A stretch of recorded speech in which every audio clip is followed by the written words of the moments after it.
about my favorite subject, death and life after death. A lot of people say that's baloney. And I tell them, BS. That's your problem. You'll be pleasantly surprised.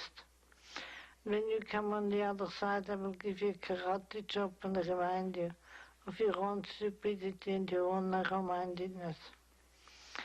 A lot of people say if you talk to people who pass before you that sacrilegious and all that religious baloney, and I tell them, you're so religious, you pray, don't you? They said, yes, every night. I said, to whom do you talk? To Jesus. I said, how long ago did he die? 2,000 years ago, and you talk to the dead.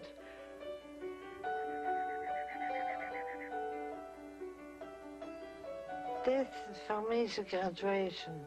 When you finish your work on earth, then you can finally go back home. And then you become a butterfly. You shed your physical body, that's a cocoon, and then you take off and go down to all the galaxies. And I can't wait for it. But the first day of my funeral, they have to celebrate.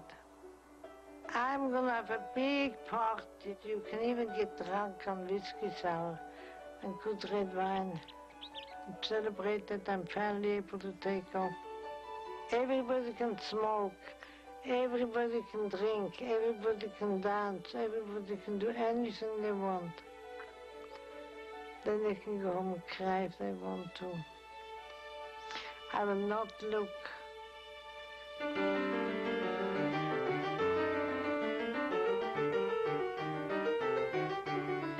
Supposing, just imagine that we pick up the New York Times tomorrow morning and there's this massive headline, science proves that life doesn't end with death.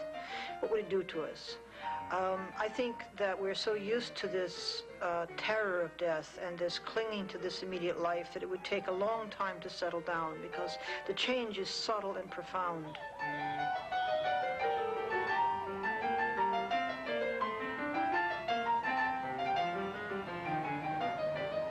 If we were convinced that immortality was a fact, it would take the pressure off.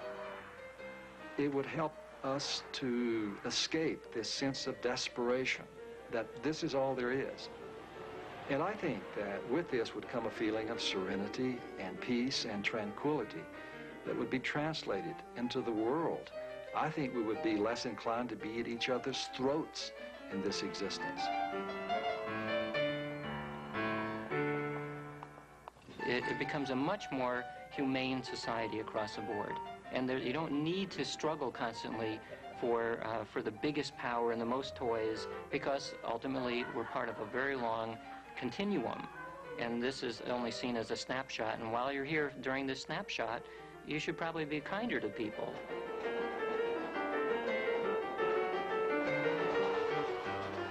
My surmise about what will happen to me after I die is that my consciousness will indeed end, that no soul will ascend to heaven, that there will be no real communication between me and anybody who loved me. There are lots of times in life that I have predicted something and wished that I was going to be wrong, but none in which I more devoutly wish that I'm wrong than this one.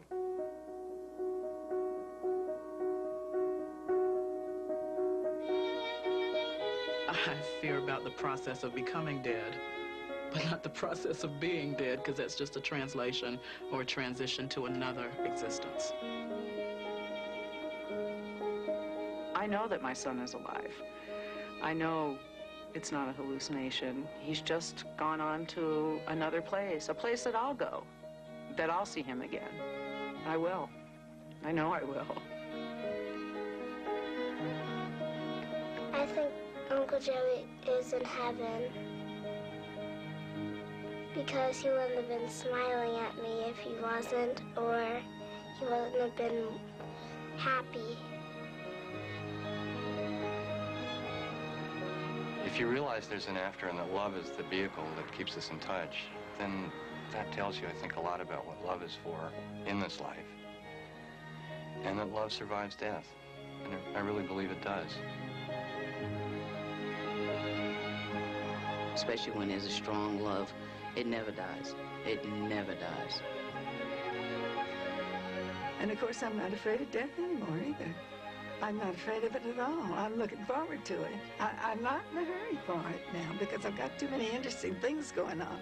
But I am looking forward to it. And my mother's looking forward to seeing me, too. I've learned that death and the grave is not an end to anything. Maybe it's just the beginning.